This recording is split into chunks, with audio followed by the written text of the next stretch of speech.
I interviewed General Clark on Tuesday at the 92nd Street Y in New York. Now let's talk about Iran. You have a whole website devoted to stopping war. www.stopiranwar.com.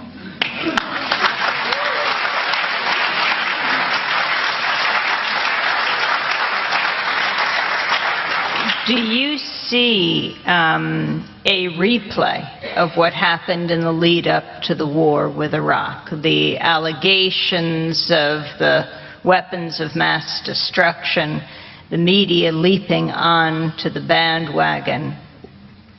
Well, in a way, but you know, history doesn't repeat itself exactly twice. What I did warn about when I testified in front of Congress in 2002, I said, if you want to worry about a state, it shouldn't be Iraq, it should be Iran. But this government, our administration, wanted to worry about Iraq, not Iran. I knew why, because I'd been through the Pentagon right after 9/11.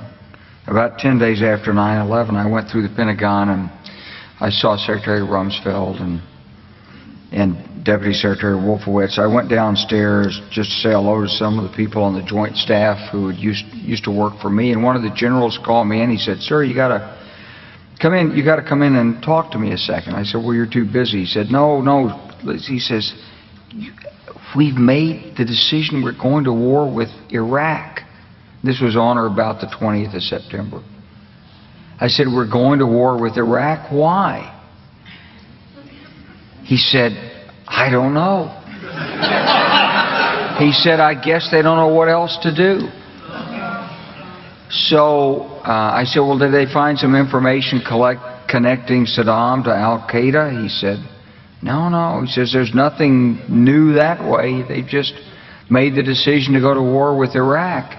He said, "I guess it's like we don't know what to do about terrorists, but we've got a good military and we can take down governments." And he said, "I guess if the only tool you have is a hammer, every problem has to look like a nail." So I came back to see him a few weeks later, and by that time we were bombing in Afghanistan. I said, "Are we still going to war with Iraq?" And he said, "Oh, it's worse than that." He said, he reached over on his desk, he picked up a piece of paper, and he said, I just got this down from upstairs," meaning the Secretary of Defense's office, today, and he said, "This is a memo that describes how we're going to take out 7 countries in 5 years, starting with Iraq and then Syria, Lebanon, Libya, Somalia, Sudan, and finishing off Iran." I said, "Is it classified?" He said, "Yes, sir." I said, "Well, don't show it to me." And I saw him a year or so ago, and I said, "You remember that?" He said, "Sir, I didn't show you that memo. I didn't show it to you." I'm sorry, what did you say his name was? I'm not going to give you his name. So go through the countries again.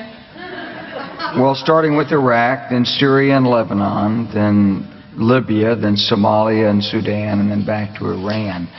And the administration has stubbornly refused to talk with Iran about their perception, in part because they don't want to pay the price with their our U.S. domestic political base, the right-wing base, but also because they don't want to legitimate a government that they've been trying to overthrow.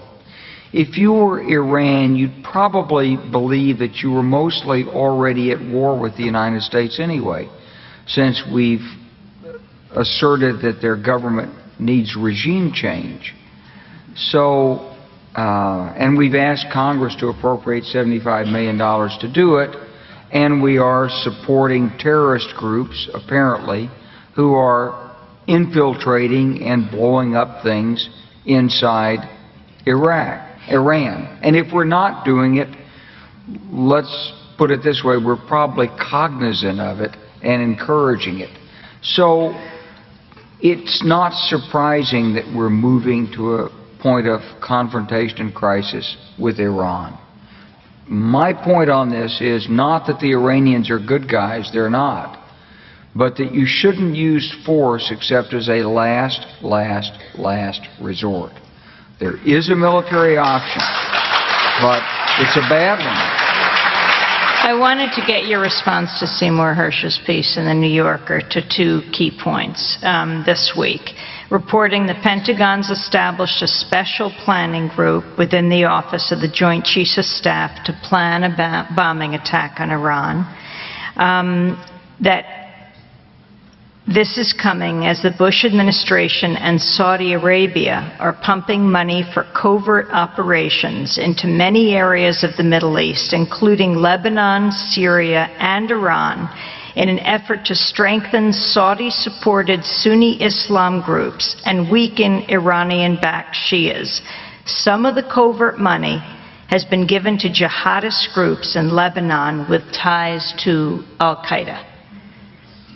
Fighting the Shias by funding with Prince Bandar and then with U.S. money not approved by Congress, funding the Sunnis connected to al-Qaeda.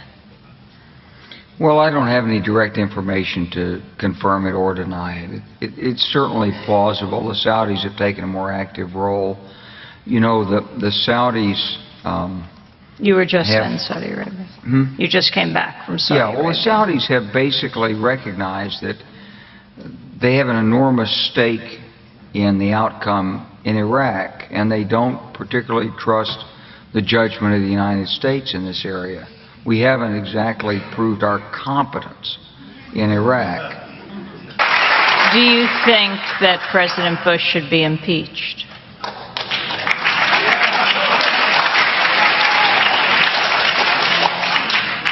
Well, I think we ought to do first things first, which is we really need to understand and finish the job that Congress started with respect to the Iraq war investigation.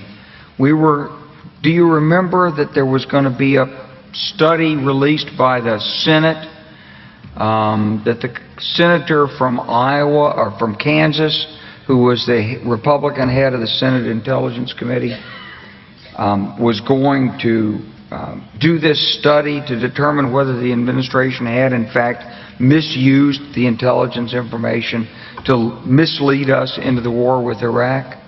Well, I've never seen that study. I'd like to know where that study is.